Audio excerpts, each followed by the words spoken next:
Yo les bros, bienvenue sur Spatule Bro, je suis le chef et on se retrouve pour notre review quasi hebdomadaire des chapitres de One Piece. Aujourd'hui on va parler du chapitre 1116 qui, je le rappelle, une fois de plus, est disponible gratuitement, légalement et en français sur la plateforme, l'appli de la Shueisha Manga Plus, ainsi que sur le site Glénamax de Glénat. D'ailleurs l'offre commence à devenir, bon peut-être pas pléthorique, faut peut-être pas exagérer, mais il y a de plus en plus de mangas hebdomadaires disponibles en français, légalement. Et ça c'est beau, donc consommez vos trucs légalement, bien évidemment. Voilà, avant de parler de ce chapitre, petit instant entre promo bien sûr. Isekara, mon light novel, la parodie ultime d'Isekai, de Kaira, de dealers qui se retrouvent dans un autre monde à dealer du cannabis avec les elfes, les nains, les gobelins et tout un tas de créatures magiques et bizarres, une épopée incroyable. On a eu que des retours qui valident que c'est du génie, que c'est une masterclass, que c'est des bars. Voilà, vous avez raté la campagne de précommande, vous pouvez dès à présent le commander sur notre site Spatule Shop. Vous pouvez l'avoir en version numérique, vous pouvez l'avoir en version physique et en version physique avec poster, ex-libris, en sus, j'ai envie de vous dire. Le lien est dans la description ainsi que dans le commentaire épinglé.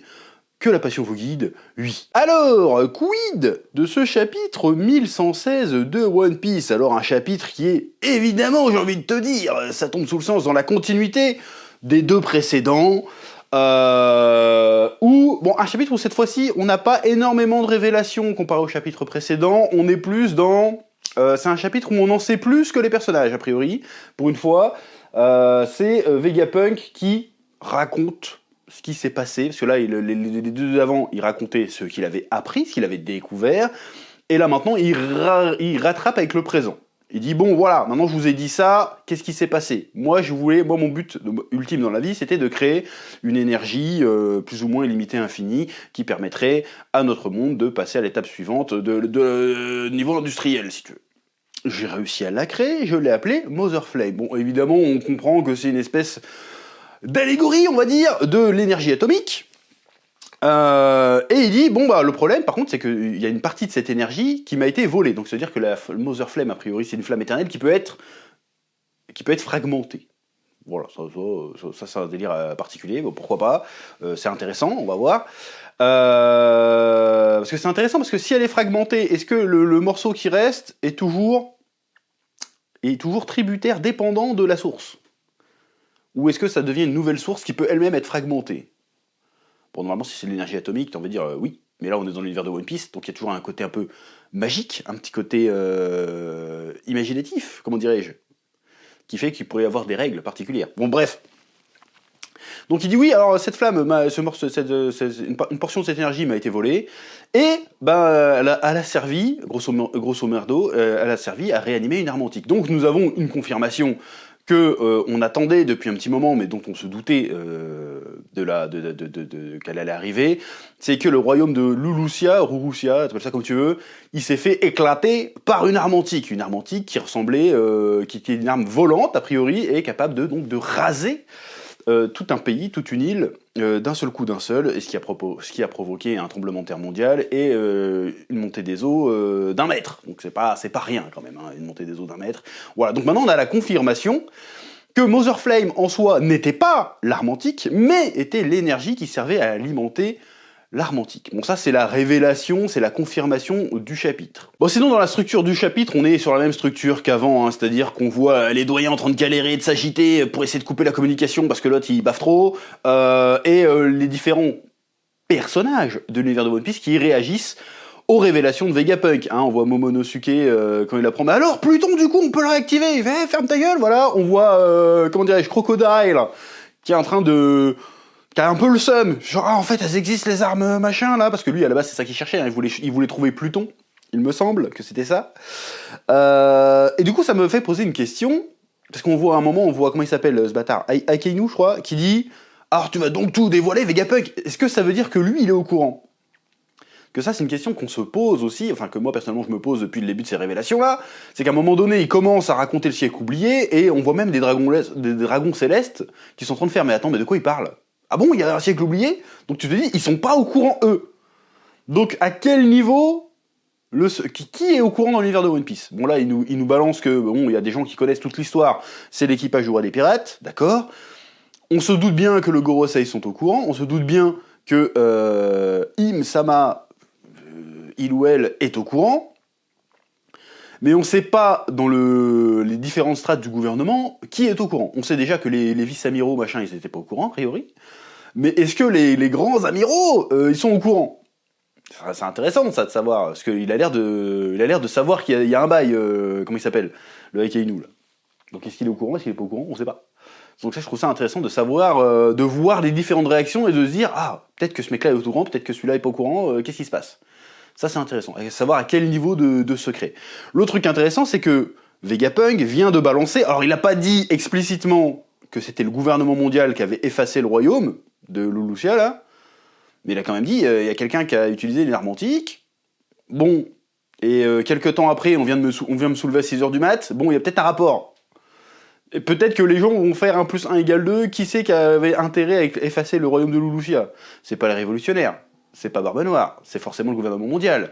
Donc c'est qu'à un moment donné, s'ils ont caché cette information, c'est qu'ils sont au courant de quelque chose. Donc c'est qu'ils ont quelque chose à se reprocher. Peut-être qu'à partir de là, la défiance vis-à-vis du gouvernement mondial va augmenter. Parce qu'on dit, attends, je veux dire que vous avez le pouvoir d'effacer une île comme ça en 2 secondes. Alors Buster Call, on a dit c'était chaud, d'accord, mais là c'est autre chose. Là, pour rien, vous pouvez être capable d'éclater un royaume. Donc là, forcément, soit il y en a qui vont se plier, qui vont flipper, soit ça va se révolter. Parce qu'à un moment donné, ça, plus en plus le fait que l'eau va monter, qu'à cause de vos conneries, vous allez ravager le monde. Bon, c'est peut-être ça l'incident d'Egghead. C'est peut-être le fait que, bon, bah, en fait, il a révélé, sans avoir révélé tous les secrets du gouvernement mondial, il a quand même révélé suffisamment pour qu'on puisse les catégoriser de FDP, si tu veux. Même si ça reste flou, parce qu'il reste quand même plus ou moins neutre. Il dit, bon, par contre, ce que je sais, c'est que Joy Boy a fait en sorte il souhaitait que ces armes antiques parviennent jusqu'à nos jours. Mais le problème, c'est que ces armes antiques sont destructrices. C'est des armes super dangereuses qui peuvent ravager le monde et qui l'ont probablement déjà fait. Donc il se dit, je sais pas où est le bien, où est le mal là-dedans, mais en tout cas, il reste des secrets à découvrir pour comprendre toute cette histoire. Et moi, ça me renforce dans ma théorie, dans mon pressentiment, que peut-être que Joy Boy était pas forcément une force pour le bien. Ça veut pas dire que c'était le grand méchant, c'est-à-dire que c'est plus compliqué que ça. Parce que c'est bizarre quand même, le gars il est pour la paix, la liberté, l'égalité entre les peuples, mais quand même prenez des armes atomiques, on sait jamais. C'est un petit peu paradoxal.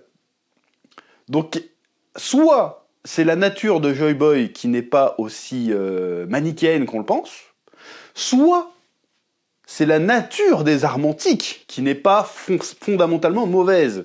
On dit que c'est des armes antiques, mais peut-être qu'elles ont d'autres capacités que de détruire. Et là, ça devient intéressant. Ça se trouve, c'est pas des armes, c'est juste des outils. Ça se trouve, peut-être qu'avec Pluton, tu peux faire un truc. Peut-être qu'avec c'est Poséidon, je crois. Poséidon, tu peux faire autre chose. Et la dernière, c'est Uranus. Peut-être qu'avec Uranus, tu peux faire encore autre chose. Peut-être que plutôt que détruire des îles, peut-être que tu peux aller visiter d'autres planètes avec. Peut-être que tu peux terraformer des trucs. Peut-être que c'est ça, en fait, finalement.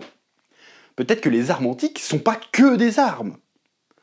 Et du coup, quand tu prends cette perspective-là, bah ça devient, si tu revois l'histoire différemment. Parce que si Joy Boy est vraiment une force du bien, pourquoi il aurait besoin d'avoir des armes, des armes capables de détruire le monde? C'est très certainement qu'elles ont une autre fonction. Déjà, qui c'est qui les a créées? On ne sait pas trop. Bah, c'est la soi-disant civilisation qui a disparu. Mais pourquoi elles auraient créé des armes capables de détruire le monde? Je pense qu'ils avaient une autre fonction à la base. Ou alors ça n'a rien à voir, je sais pas, peut-être que je dis de la merde. Mais c'est bizarre quand même, si Joy Boy il est vu comme un dieu sauveur de tout le monde, peut-être que c'est un mensonge. Peut-être qu'en fait c'est un bâtard, peut-être que le gars était fou, peut-être qu'il a dit vas-y, l'anarchie totale, et que les gens, en fait le gars il était porteur un peu d'un espèce de chaos généralisé, et du coup il y a les 20 royaumes où on dit non, il faut qu'on le canalise ce mec-là parce qu'il est dangereux, parce que pas juste parce qu'il remet en cause notre autorité, mais parce qu'en fait le monde peut pas fonctionner comme ça devient n'importe quoi, si tu veux. Ou peut-être qu'il prenait les armes et qu'il foutait la merde avec. On sait pas. Donc peut-être qu'ils l'ont calmé. Ou alors, il était vraiment quelqu'un de gentil, de bon, qui voulait apporter vraiment une espèce d'égalité, de savoir à tout le monde, et que les armes antiques, en réalité, servent à autre chose que de détruire. Mais ça, on le saura pas avant la fin. Et en même temps, ça va me revenir à la fin du chapitre, du coup. Alors j'espère que je suis pas trop décousu jusqu'à présent. Mais reste avec moi, suis ce que je dis. À la fin du chapitre, Vegapunk dit l'équipage du Roi des Pirates ont tout découvert. Et après, on revoit, comment il s'appelle, Riley. Riley, il fait « Ah, mais Vegapunk, vas-y, on est des vieux, laisse le fun aux jeunes. » Bon, là, tu te dis « Attends, on parle quand même d'une espèce de prophétie, de secret capable de détruire le monde, et les mecs, ils prennent ça à la légère. » On se rappelle que Roger, il a découvert c'est quoi le One Piece, il s'est pissé dessus de rire. Tu te dis « Bah attends, le gars, c'est Satan ou quoi? Il dit « Attends, on va détruire le monde. Oh, je me tape une méga barre. » Non. Non, c'est pas logique. C'est pas logique. On sait que c'était pas quelqu'un de mauvais, Roger. On sait que, comme Luffy, il était habité par la volonté de liberté. Le gars, c'était quand même, il défendait plus ou moins la veuve et l'orphelin. Il n'y a pas un seul mec, à part la marine, qui parlait mal de Roger. Genre, c'était un mec génial, trop fort, il nous a bien aidé à Wano et tout. Le gars, c'était le meilleur. Le gars arrive devant le One Piece, il apprend la réalité du monde, qui, selon Vegapunk, est un truc apocalyptique, un truc horrible. Et le gars, il se tape une barre. Il se tape pas juste une barre, il se tape la barre de sa life. Je veux dire, après ça, il a tellement ri que 2 semaines après, il était cané. Tu veux dire, à ce point-là. Donc, c'est qu'il y a un autre secret derrière. Donc, moi, je pense que, on verra si c'est ça, je pense que les armes antiques sont pas des armes, en fait. C'est probablement des trucs capables de réparer le monde. C'est peut-être qu'ils l'ont détruit, mais ils sont aussi capables de le réparer. Mais pour comment dirais-je, pour que ces armes servent à faire le bien, il faut qu'ils tombent entre de bonnes mains. Donc c'est pour ça qu'ils les ont planquées, parce qu'en fait, ils ont perdu à un moment donné. Ils ont dit, bon, on a perdu, mais on va quand même planquer les armes antiques qui restent, et un jour, ils tomberont entre de bonnes mains, et ils feront ce qu'il faut avec, c'est-à-dire, probablement, réparer le monde, apporter quelque chose au monde. Et à ce moment-là, quand le Roger il arrive et qu'il apprend la vérité, il se tape une barre, il fait « Ah putain, le monde il va être génial, mais on peut pas le faire nous, on n'a pas tout ce qu'il faut, on n'a pas toutes les connaissances, on n'a pas tous les trucs en notre pouvoir pour le faire, mais les prochains qui viendront, peut-être que eux pourront faire ça. » Tu vois ce que je veux dire ou pas? Que sinon je comprends pas pourquoi il se tape une barre. « Ah, le monde va être détruit, haha, trop lol. » Non. Il dit « Ah, le monde pourra être comme ça. » Mais sauf que là, nous on peut rien faire, on est trop vieux, moi je vais canner dans 15 jours, vas-y, on laisse ça au prochain, et ils trouveront peut-être la solution que nous, on n'a pas trouvée. Je pense que c'est un délire comme ça. Je pense que les armes antiques sont pas des armes, en fait. Oui. Pas que des armes. Oui. Bon, et sinon, le chapitre se termine sur le retour, aussi, de ce robot géant-là, que ça fait X chapitres qu'on nous le tease, ça fait X chapitres qu'il s'est réveillé, et apparemment, il faisait partie du plan de Vegapunk. Donc là, ça change aussi la donne. Pareil, Vegapunk, jusqu'à quel point il a prédit ce qui allait se passer. Le mec a le cerveau le plus performant du monde, il a le savoir le plus performant du monde. Normalement, t'as une intelligence de fou, toutes les connaissances possibles, tu peux, a priori, prévoir l'avenir. Je dis pas qu'il a vu l'avenir, mais je dis qu'il peut faire des probabilités. Ah, il va probablement se passer ça, comme ça, comme ça, comme ça. À un moment donné, je vais me faire poucave. Donc vas-y, j'anticipe, qu'est-ce qui pourrait se passer? Voilà, où c'est que je pourrais planquer l'émetteur? Hop, je le planque dans, ou en tout cas, peut-être pas dedans, mais je le fais garder par le robot géant. Donc, mais là, ça devient compliqué. Ça veut dire qu'il aurait anticipé que c'est les battements de cœur de Luffy qui font marcher le robot. Peut-être que ça n'a rien à voir avec les battements de cœur de Luffy. Peut-être qu'en fait, on s'est trompé aussi. Peut-être que Vegapunk, en fait, vu qu'il a le Mother Flame et qu'il peut animer les armes antiques, ça veut dire qu'il a l'énergie antique, justement, qui servait à faire marcher toute cette technologie. Donc il la pouvait allumer à tout moment, il pouvait allumer ce robot, en fait. Parce qu'en plus, c'est un mytho, parce qu'au début, je me souviens bien, quand il est arrivé sur Ega, il fait « Oh, je n'ai pas trouvé l'énergie pour faire marcher ce robot !» Soit il nous balance un mytho, et du coup, il pouvait le faire marcher, avec le Mother Flame, il pouvait faire marcher le robot, soit il nous a pas balancé de mytho, et c'est un putain de hasard. Je veux dire, même Light Yagami, il fait pas des plans comme ça. Je veux dire, soit il avait vraiment prévu que Luffy, c'était vraiment Joy Boy, et que le fait que Joy Boy soit activé ferait animer le robot. Mais en même temps, y a un truc qui colle pas, c'est que le Luffy, là, ça fait à un moment donné, il était plus en Gear 5. Et le robot était toujours activé. Donc peut-être qu'il n'y a pas de lien, en fait. Peut-être qu'il a mytho à tout le monde, pour dire, en fait, je peux allumer le robot, et le robot va vous péter la gueule parce que je lui ai mis le Mother Flame. Et peut-être que le robot, il s'est comment dirais-je? Bah non, il s'est pas allumé au moment où Vegapunk est mort. Donc je comprends plus cette histoire de robot. Je suis assez curieux de voir... qu'est-ce qu'il va en faire? Alors j'espère qu'il nous l'a pas teasé pendant 150 chapitres pour le voir se faire one-shot contre le Gorosei, quoi. S'il vous plaît. En plus, ce robot, il a l'air de parler, donc vous allez je veux qu'il bave des trucs, je veux qu'il nous raconte des trucs aussi, ce robot-là, parce que là, il y a trop de suspense autour de ce robot. Il a intérêt de nous faire des dingueries. C'est pour se faire éclater en 2-2, non. Il doit nous faire des dingueries, ce robot. Voilà. Bon bref, donc un chapitre pas riche en révélations, mais en tout cas qui commence à alimenter un peu nos théories les plus folles. Voilà, donc moi ma théorie je la signe là, je sais pas si elle est déjà sortie ou pas cette théorie, j'en sais rien, mais moi je pense que les armes antiques sont pas des armes. Voilà, je le dis. Les armes antiques servent à autre chose. C'est sûrement des trucs.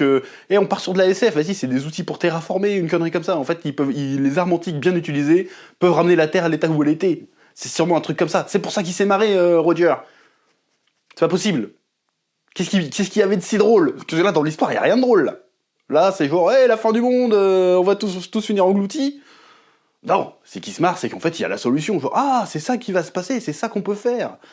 Bon, bah c'est con, on n'a pas les armes antiques sur notre main, mais peut-être qu'un jour, un mec va arriver. Non seulement il aura le fruit de Joy Boy, mais en plus, il aura trouvé toutes les armes antiques. Et du coup, quand il mettra la main sur le One Piece, bah il pourra s'en servir. Et peut-être que le One Piece, c'est genre la fusion de tous les trucs. T'en sais rien, tu peux faire 36 000 théories, bien sûr, mais je pense que la clé du truc, c'est que les armes antiques sont pas des armes. Voilà, mais on verra bien.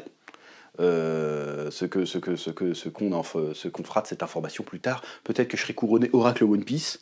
À un moment donné, on verra bien. Bref, c'est à peu près tout ce que j'ai à dire sur ce chapitre. Vivement que Vegapunk finisse de balancer tout ce qu'il a balancé. Bon, là, j'ai l'impression qu'il est sur la fin quand même de ce qu'il avait à dire. Par contre, en animé, ça va être atroce. Ah, pour ceux qui suivent l'animé, ils vont tirer sur la corde, mais laisse tomber.